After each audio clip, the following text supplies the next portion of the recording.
세계 2차 대전을 승리로 이끌은 윈스턴 처칠 경이 영국에서 크게 인기가 올라갔습니다. 그럴 때 어느 신문사가 그가 어릴 때부터 다녔던 대학교까지의 선생님들을 전수조사하여서 어떤 선생님이 이렇게 위대한 수상을 가르쳤나 라고 신문에 발표하기 시작했습니다. 위대한 스승이란 제목으로 특집 기사를 실었습니다. 그 기사를 읽은 처칠은 신문사에 자신의 마음이 담긴 짤막한 편지를 보냈습니다. 기 신문사에서는 나의 가장 위대한 스승을 찾아내지 못하였습니다. 그분은 바로 나의 어머니입니다. 제 어머님은 내 인생의 나침판입니다. 미국의 전 레이건 대통령도 어머니 날 특집 포로에 출연해서 어머니 사랑을 이렇게 표현했습니다. 나에게 가장 큰 영향을 준 인물은 나의 어머니 렐리 레이건 여사입니다. 오늘날 우리 사회를 지탱하는 힘은 어머니의 사랑입니다. 아버지가 섭섭할까 싶어서 어버이날이라. 아버지도 훌륭하죠. 그런데 실제로 대체적으로 자식을 자식되게 기르는 것은 어머니의 사랑의 수고입니다. 끊임없이 사랑을 베풀어 주시는 어머니는 훌륭하십니다. 신을 대신하여 우리에게 하나님께서 어머니를 주셨다고 하셨습니다. 어머니는 사람을 인간으로 만드는 위대한 스승이십니다. 자녀들이 태어나서 제일 먼저 눈동자가 마주치는 분은 어머님입니다. 그리고 제일 먼저 비오는 말이 맘마, 엄마입니다. 오늘날 가정의 모습은 제가 굳이 설명하지 않아도 여러 가지 아프고 힘든 사연들이 참 많습니다. 며칠 전 서울 서초구 강남역 인근 건물 옥상에서 연인을 살해한 혐의로 구속받은 최 모 씨가 있습니다. 최 씨는 이날 서울중앙지법 연장실질심사 진행에 앞서 취재진에게 질문을 받았습니다. 그런데 왜 살해했나? 헤어지자는 말에 살인을 계획했나? 일부러 급소를 노렸나? 이런 질문에 한마디 대답하지 않았습니다. 그런데 유족에 대해서는 어떻게 생각하는가? 죄송하다라고 하였습니다. 그는 최 씨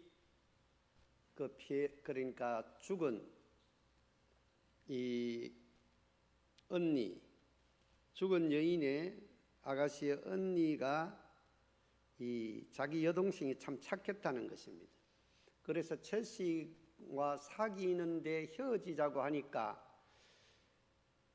그 최 씨가 옥상에서 뛰어내리려고 하니까 그거를 만류하기 위해서 이렇게 몇 분 만나는 과정에서 그만 이렇게 계획된 살인 범죄에 참변을 당하고 말았다라고 하였습니다. 이 최 씨는 우리가 아는 대로 수능 만점입니다. 서울 여서대, 어대 최우수 성적으로 합격을 했습니다. 그의 어머니가 간호사인데 어릴 때부터 의술에 관심이 많아서 석회군 선장과 귀신병사 귀신이 아니고 기순병사 치료로 주목을 받았던 이국종 교수가 그의 롤 모델이고 자기도 외과 의사가 되는 것이 꿈이었다. 외과 의사가 되는 꿈을 꾸었는데 왜 이렇게 살인을 하게 되었는지 참 안타깝습니다. 오늘 노아는 어떤 사람인지 살펴보겠습니다. 노아는 셋의 자손으로서 아담의 10대 손이며 라멕의 아들로 하나님 앞에 의인이었습니다. 라멕은 182세에 노아를 낳았으며 그 이름을 노아라 불렀는데 창세기 5장 29절 말씀에 보니까 이는 여호와께서 땅을 저주하심으로 수고로이 일하는 우리를 이 아들이 아니하리라 라는 뜻입니다. 노아의 이름의 뜻은 아니한다, 위로한다, 그런 뜻이 있습니다. 노아가 살던 시대는 온 땅이 폐괴하고 강포가 땅에 충만한 시대였습니다. 하나님께서는 사람들의 마음의 생각과 모든 계획이 항상 악할 뿐임을 알았습니다. 그래서 이 땅에 사람 지었음을 한탄하였습니다. 그로 마음에 근심하고 그래서 이 땅의 사람들을 쓸어버리려고 계획하였습니다.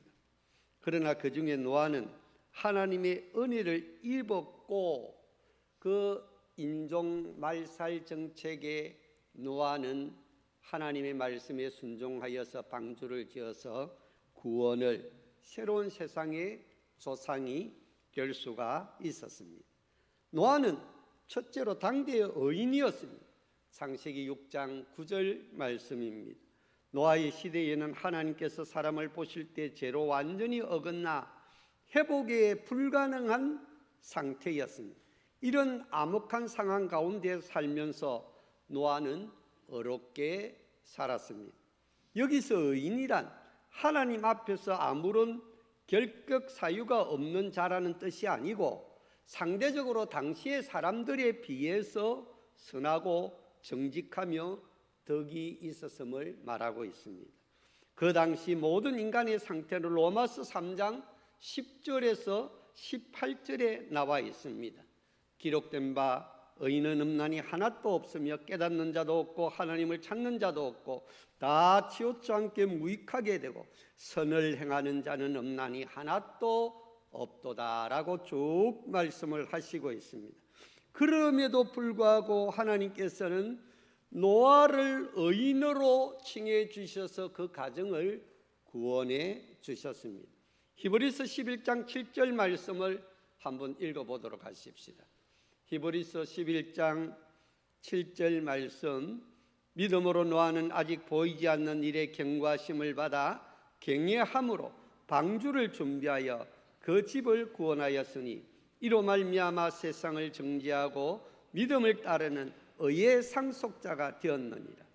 이 노아는 하나님 말씀에 순종함으로 말미암아 의의 상속자가 되었습니다.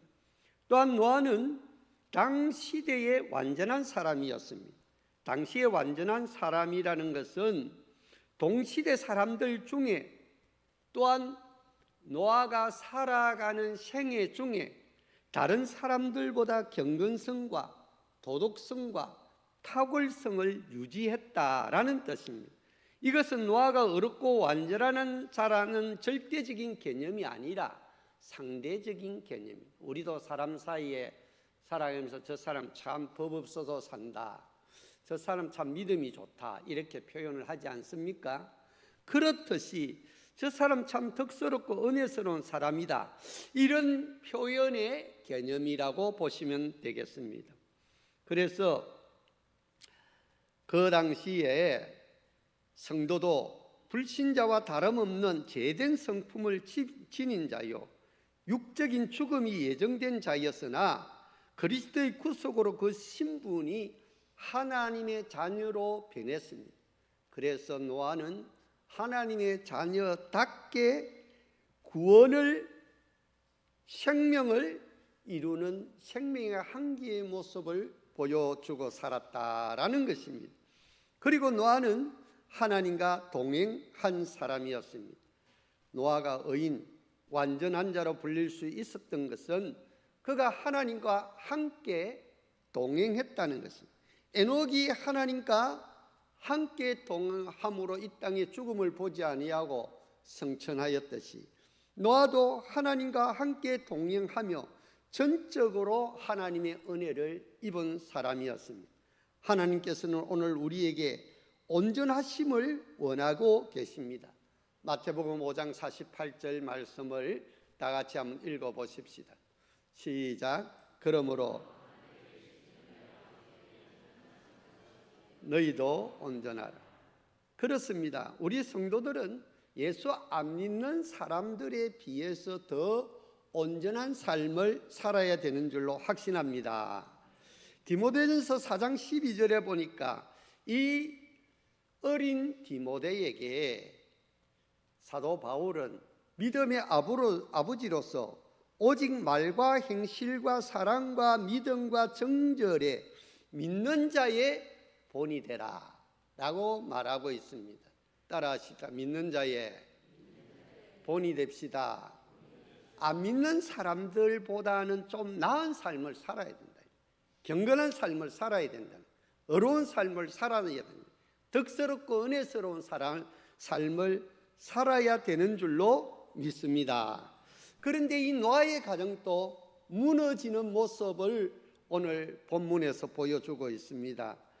오늘 100년 이상 전심전력을 다해서 방주를 만들었고 그 방주로 인하여 노아의 8 식구가 살아남았습니다. 이제 살아남았구나. 안도감이 오는 순간에 노아의 영적 상태가 느슨해졌고 긴장감이 풀렸습니다. 홍수 후에 농사를 지었습니다. 포도 농사를 지었는데 대풍이 났습니다. 원래 농사 짓는 사람은요, 홍수가 나가면 그 다음에 굉장히 풍작이 옵니다. 땅이 기름지기 때문에. 그래서 여러분, 포도주를 담았습니다. 포도주를 마셨습니다. 포도주에 취했습니다. 몸에 열이 났습니다. 잠을 자다 보니까 자기도 모르게 옷을 벗었습니다. 그런데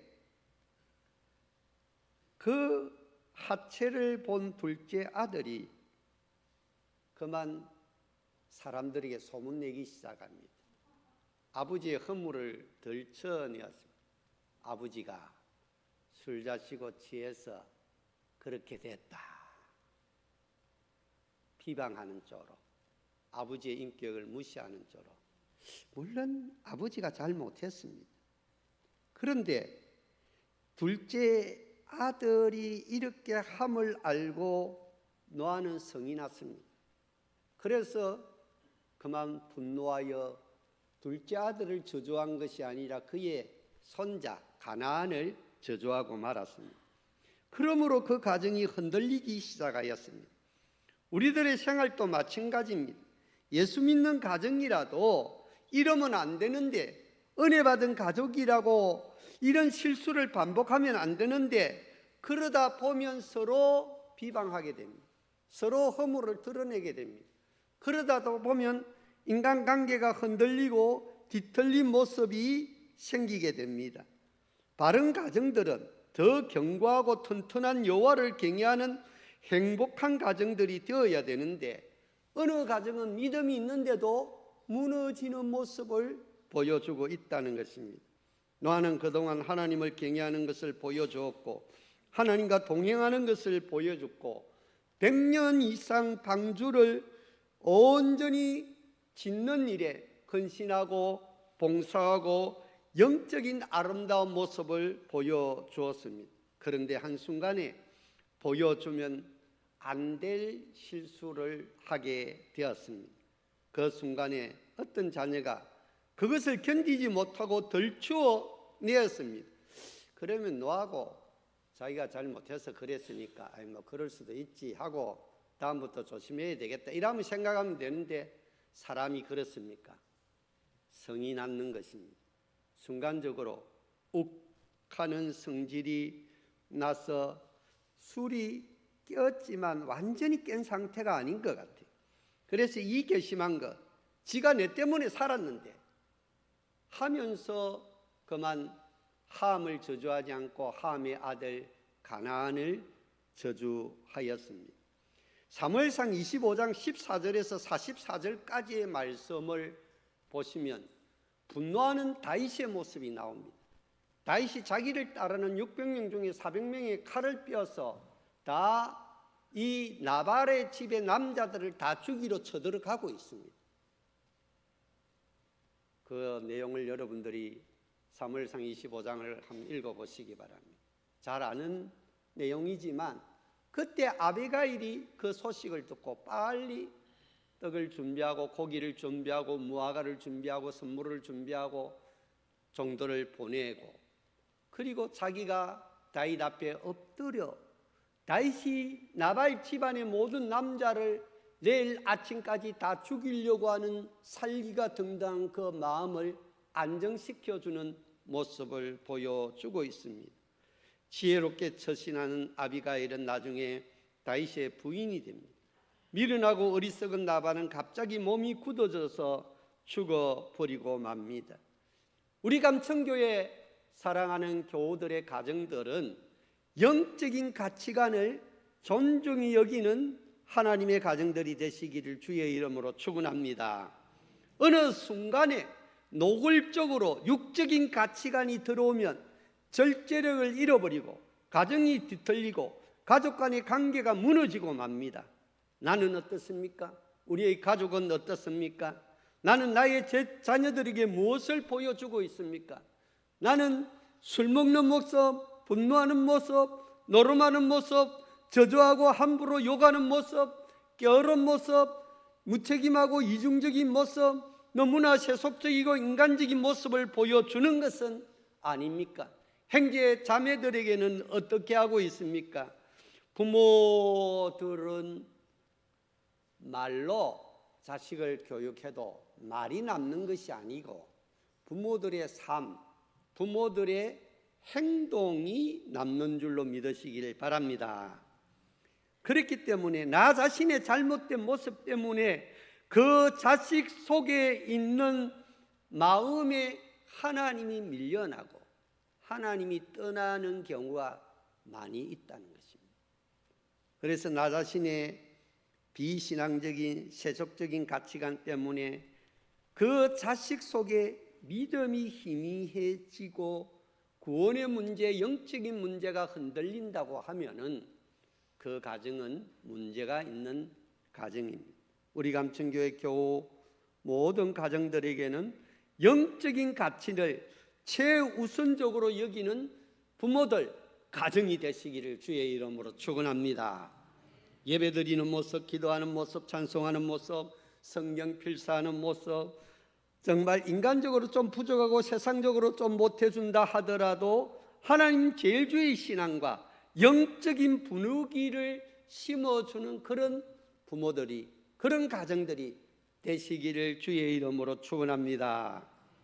우리 자식 속에 하나님 제일주의 신앙을 심어줄 수가 있다고 하면 그들이 학원을 가든지 학교를 가든지 결혼을 하든지 직장을 가든지 해외를 가든지 군대를 가든지 사업을 하든지 무엇을 하든지 하나님을 의식하고 살아갈 수가 있는 것입니다. 그러면 그들은 이 세상에서 영적인 인재로 쓰임받을 줄로 확신합니다. 하나님의 말씀으로 만들어진 자식들은 요셉과 다니엘과 다윗과 엘리야와 이사야와 에레미야와 에스겔, 에스더 같은 하나님의 사람들이 될 줄로 확신합니다. 여호수아 24장 15절 말씀에 보면은 이제 가나안 땅에 정착했습니다. 이제 정복했습니다. 집도 차지하고 성읍도 차지하고 땅도 차지하고 안정된 삶을 살아가는데 그들 마음속에 우상이 하나 둘씩 들어오기 시작합니다. 이 가나안 땅에 있는 풍요로움을 보면서 하나님보다 여호와보다 바알과 아세라 속에 있는 물질이 더 세다.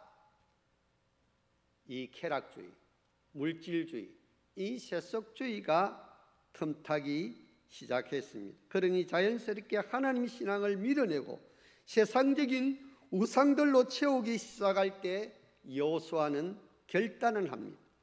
24장 15절 말씀 다 같이 한번 읽어보십시다. 시작.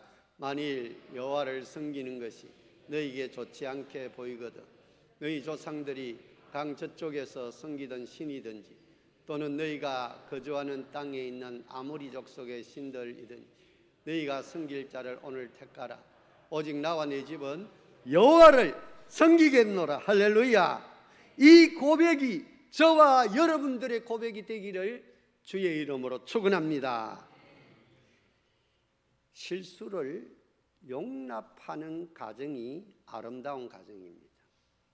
한두 번의 실수를 받아주고 이해가 되는 가정은 실수를 용납하는 가정입니다. 노아의 가정에서 실수를 덜쳐내는 사람이 있고 실수를 덮어주는 사람이 있습니다. 결국 덮어주느냐 덜쳐내느냐에 따라서 그들의 미래가 달라집니다. 실수를 덜쳐내는 사람은 저주의 사람이 되고 실수를 덮어주는 사람은 축복의 사람이 됩니다. 할렐루야. 어느 가정 안에서 실수하지 않는 사람은 없습니다. 부모도 실수하고 며느리도 실수하고 사이도 실수하고 자식도 실수하고 손주들도 실수합니다. 이런 실수를 받아주는 가정은 축복의 가정이 되고 믿음과 소망과 사랑과 행복이 넘치는 가정이 되는 줄로 믿습니다.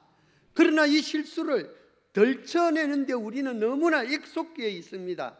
뭘 보고 안다면 그것을 다 지적하고 잔소리하는 습관이 우리 속에 있습니다. 똑똑한 사람일수록 그것을 사명감으로 알고 사명으로 알고 계속 상대방의 잘못을 고치겠다고 칼을 뼈듭니다. 그런데 안 고쳐집니다. 지적질 할수록 더 반발심이 생겨서 빗나가게 됩니다. 그래서 시편 32편 1절 이하의 말씀에 보면 허물의 사함을 받고 그 죄의 가리움을 받는 사람은 복이 있다. 할렐루야. 웬만한 실수는 그냥 넘어갈 수 있는데 항상 그거를 고쳐야 한다고 계속 얘기를 하는 순간에 가정의 분위기가 냉랭해집니다. 한순간에 천국 같은 분위기가 지옥 같은 분위기가 됩니다. 덜쳐내는 순간에 긴장하게 되고 드러내는 순간에 방어하게 되고 비판하는 순간에 눈치 보게 되고 계속 덜쳐내면 아예 그 집을 떠나게 됩니다. 그러다 보면 남편도 아예 나중에 안 돌아오는 경우가 있습니다. 여성 동지 여러분, 제발 남편들한테 잔소리 좀 그만하시기 바랍니다. 우리 집사람도 마찬가지. 베드로전서 4장 8절에 무엇보다도 뜨겁게 사랑할지니 서로 사랑할지니 따라하십시다. 사랑은 허다한 죄를 덮느니라. 자꾸 분위기를 살벌하게 만들지 마시기 바랍니다. 사람의 실수, 허물 때문에 긴장하게 만들지 마시기 바랍니다. 그냥 집에 오면 그저 좋다, 평안하다, 분위기 좋다, 에너지가 재충전된다, 심리적으로 안정되고 육체의 피로도 풀어주는 공간이 있는 가정이 되어야 됩니다. 교회 공동체 분위기도 마찬가지입니다. 제발 교회 와서 인상 쓰고 말하지 마시기 바랍니다. 좀 웃으면서 생글생글 웃으면서 스마일 웃으면 복이 와요. 당신 때문에 내가 행복합니다. 당신 때문에 내가 축복을 받습니다. 할렐루야. 당신은 축복의 통로입니다. 당신은 열국의 아비, 열국의 어미입니다. 그래서 화평한 분위기를 만드시기 바랍니다. 물론 의도적으로 실수를 하고 반복적으로 실수를 하고 알면서도 실수를 하는 것은 잘못된 습관이기 때문에 고쳐야 합니다. 그렇지만 웬만하면 눈 감아주고 용납하고 이해하고 받아줄 줄 알고 알면서도 품어줄 때에 부활의 역사가 나, 새로운 삶의 역사, 부활의 역사가 나. 저는 어릴 때 닭을 많이 키웠어요, 우리 집에. 그런데 닭이요, 계란을 넣고요, 어미닭이 품습니다. 품으면 손을 넣으면 따뜻하죠. 이 어미닭이요, 밥을 안 먹어요. 똥도 안 싸요. 자기가 참다가 안 되면 허서가서 똥을 무디기처럼 삽니다. 그리고 물을, 그래서 이제 주인이 보니까 안타까우니까 자기 입 앞에, 주둥이 앞이죠, 부리 앞에 물도 갖다 놨고 먹이도 갖다 놓습니다. 그럼 막 허겁지겁 먹고 또 혹시 그 몸이 자세가 흐트러질 그 배란을 이렇게 돌려가면서 따뜻하게 품어줍니다. 그러면 어느 순간에 뺑아리가 부화되어서 새 생명의 모습으로, 뺑아리가 얼마나 귀여운지 모릅니다. 그렇게 새로운 모습으로 탄생하는 줄로 믿으시기를 바랍니다. 다시 한번 품어주고 덮어주고 이하여 우리 감천교회 교우들의 가정들이 든든히 세워지고 든든히 믿음, 소망, 사랑, 행복과 건강이 넘치는 축복된 가정이 되기를 주의 이름으로 축원합니다. 따라하십시다. 용서도 믿음의 힘입니다. 요셉이 아버지 야곱이 돌아가시고 나니까 형님들이 벌벌 떠는 거예요. 요셉을 죽이려고 했잖아요. 요셉을 노예로 팔아먹었잖아요. 아버지 살아계실 때에는 아버지 때문에 자기 형님들에게 해코지 안 하겠는데 가만히 보니까 요셉이 절대 군주잖아요. 에집트에 노예로 팔한 종으로 팔한 동생이 2인자잖아요. 동생 한마디에 자기들 생사 여탈간이 잠겨 있으니까 달려 있으니까 겁이 나가지고 요셉에게 무릎 꿇고 가서 형님들이 빕니다. 아버지가 살아있을 때 우리를 죽이지 말라 그랬는데 아버지가 그런 말 안 했거든요.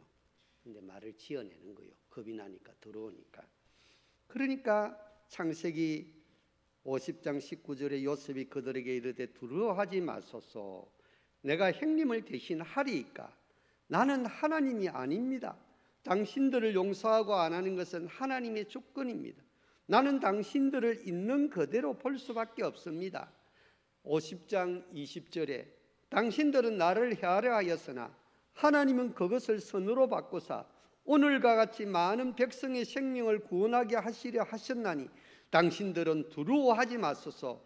내가 당신들과 당신들의 자녀를 기르리이다. 그러면서 어떻게 하셨는가 하면 따라하시다. 간곡한 말로 위로하였더라.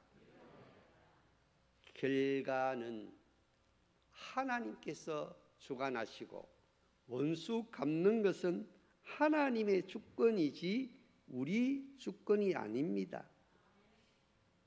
가정 안에도 교회 안에도 문제가 있을 수가 있어요. 그럼 그거를 내가 갈보려고 하면 안 돼요. 하나님께 맡겨야 돼요. 우리는 세상에서 별 볼 일 다 당하고 상처받고 깨어진 영혼을 그 가정이나 교회에 돌아왔으면 간곡한 말로 위로하고 회복하고 치유하는 공동체가 되기를 주의 이름으로 축원합니다. 그래서 우리의 감천교회 교우들은 따라하십시다. 남길 것이 있는 가정이 되게 하소서. 실수를 남기는 것이 아니라 믿음을 남기고 칭찬을 남기고 위로를 남기고 축복을 남기고 또 하나님의 은혜 가운데 정말 아름다운 영적인 가치를 남기는 그런 아름다운 가정이 되기를 주님의 이름으로 축원합니다.